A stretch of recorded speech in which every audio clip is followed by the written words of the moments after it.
Today it's all about how energy affects your real estate investing business. As a single professional, I had debt and no savings after my divorce.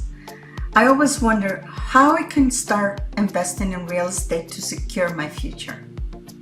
I studied programs that gave me all the benefits of investing in real estate. Some claim I could start with no money, but I could not find one that gave me the practical, actionable steps I needed. As a wealth advisor, I've met people that own real estate but weren't ahead financially. They were rich, but they weren't wealthy. Then I finally realized that there was one vital component missing that makes someone become wealthy or not. And on the show, I will reveal what I found and give you the step-by-step actions to start investing in real estate and increase your wealth. My name is Araceli. Let's get started. Hello and happy Friday. It is Friday where I am, here in this side of the world. And today I wanted to talk to you a little bit about how energy affects your business. Not only your business, but your life in general. And if you're starting a real estate investing business, your energy needs to be up. It needs to be changed. And what I mean by that is the way that I was introduced to energy, it was a very unusual way. And in the last few months, I've been sharing with you a lot of technical things about how to find a property, how you can set up goals, all about the how-to of this business. And I think it is very important. My background is in engineering. So I have always been a technical person. Even when I was little, my dad is a mechanic and I grew up in his garage. So as you can imagine, there's always things to do. Even since I was a little baby, I like to take things apart. That is the nature. That's how I was born. I think that everybody has a different personality and we all come that way. So I always like things like that, very technical, very analytical. And that's what I loved, being around my dad and his garage and doing all those kind of things, fixing cars and taking, this bolt off and so on, right? I love that. And as I grew up, that's why I decided to become an engineer. And I think engineers mostly are males. They're very analytical people. And women don't go there too much because we're more emotional. And that is not a bad thing. But I believe that we both have two things, the emotional and analytical. And for me, because I'm a woman, I was very analytical for the longest time. And I was unbalanced. And what I mean by that is that because my job and my upbringing always was like that, plus my personality was already like that, I already had that tendency to be very analytical. Everything black and white. There was no in between. Until my marriage fell apart and things started to go sideways. It started to become really bad. Things are starting to happen. Everything was very negative. And of course, when you're going through a divorce, obviously it's because you're not happy. But at the end of the day, our main goal is to become happy. Whatever you're doing right now in your life, you have to be happy. And I wasn't happy for the longest time. And when I got divorced, of course, everything went wrong. Absolutely everything. I lost my house.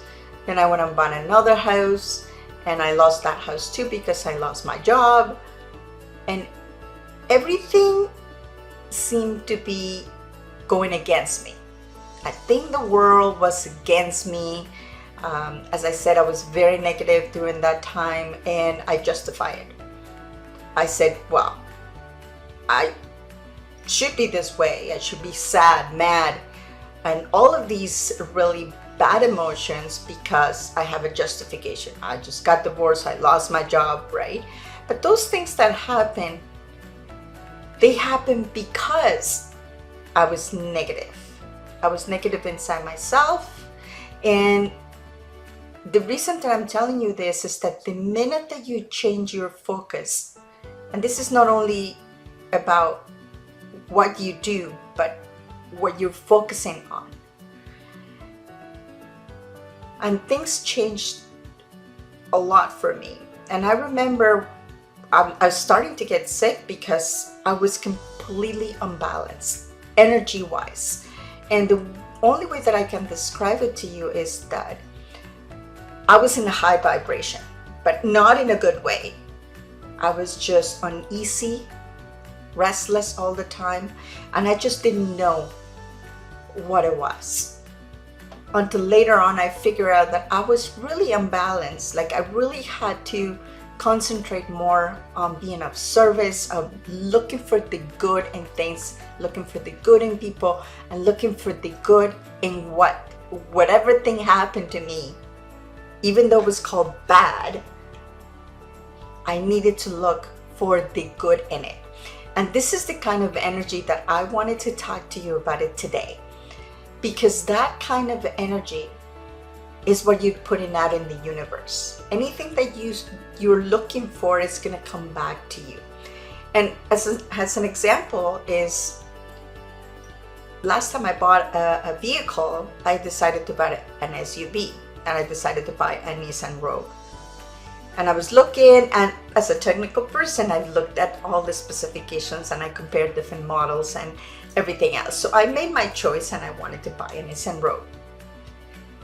So the moment that I made that decision, when I went on the road in every other car, it seemed to me that it was a Nissan Rogue.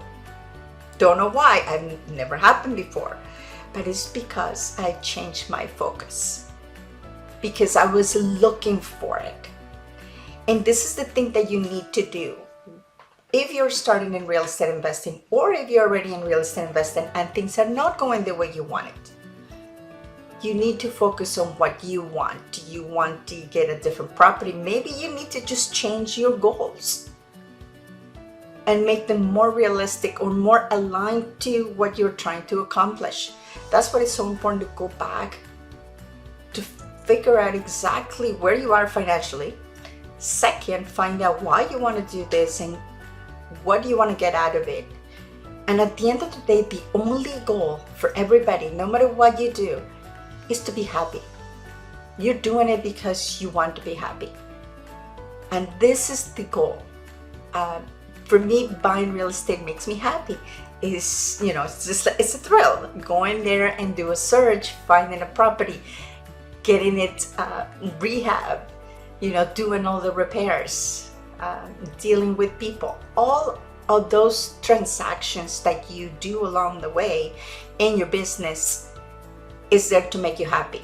Is everything going to be going right? No. But you gotta take everything as a learning point. What am I learning? If this is new to me and it didn't go right, so what can I do to make it right? What do I need to learn in order to be better? I took a lot of personal development courses, and I still do. I found a book that I haven't read in a long time. This book, The Attractor Factor. I think I have it for about 10 years now. A very interesting book. I read it first when I was completely technical, and it just kind of it shocked me, and I said, yeah, right, this book is just woo-woo. It's not what I wanted to do. But interestingly enough, I always go back to it, and every time I read it, I find something new. And one of the things that I got from this book is that you have to remove the block, and you have to remove that energy that is keeping you exactly where you are. And we all do it. And we are blind to it because we are immersed. Like this little bubble that we have, that we call our universe, is where we live. And we have rules that we have set out somehow. Either you got it from your parents, you got it from your teachers, you got it from your community. We all set rules within those boundaries.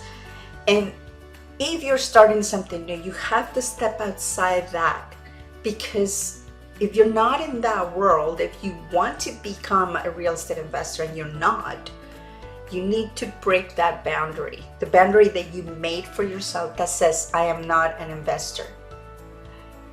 And those are the kinds of energies that I'm talking about, that you have to be looking for the good. What I need to learn? How can I do this instead of I cannot do this? It's just the mindset of being open to learn more, because you want to be in a different space. And there is no other way to do it. So the whole point of this situation this morning came about is because I was listening to a podcast, and I listened to podcasts about real estate, about motivation, about everything. And you should too, because especially if you are not already an investor and you want to become one, guess what? You need to be immersed in the language, in the spirit. And it just takes time. It's like a new language that you're learning. A baby takes about 2 years before they speak. So it's the same thing with you. You need to be immersed in the environment that you want to become. And if you don't know anybody personally that they are already investing, then listen to people like myself. Well, there's a lot of people out there that have really great information. Look for that so you can start listening to the same things and speak the same language. That is the kind of energy that you want to have. That's part and parcel. It's not only, oh, this is the energy of the universe. It's not only that. You need to have that spirit to change your attitude, to look for the good, to surround yourself with positive people. Those are the kind of things that you need to do constantly if you want to advance. And whatever endeavor you want to do, whether it's school, a new trade, anything new, it always requires those steps to move you forward. And more importantly, is to be focused. So I hope you have a wonderful day today, and become positive and look for the good, and most importantly, be happy with whatever you're doing. Have a great day. Thank you for being here on the show. Please remember to subscribe and hit the notification bell to get notified when there are more shows available. And if you would like to have more information on how to start investing in real estate, please visit my website at www.aracelihernandez.com. Thank you.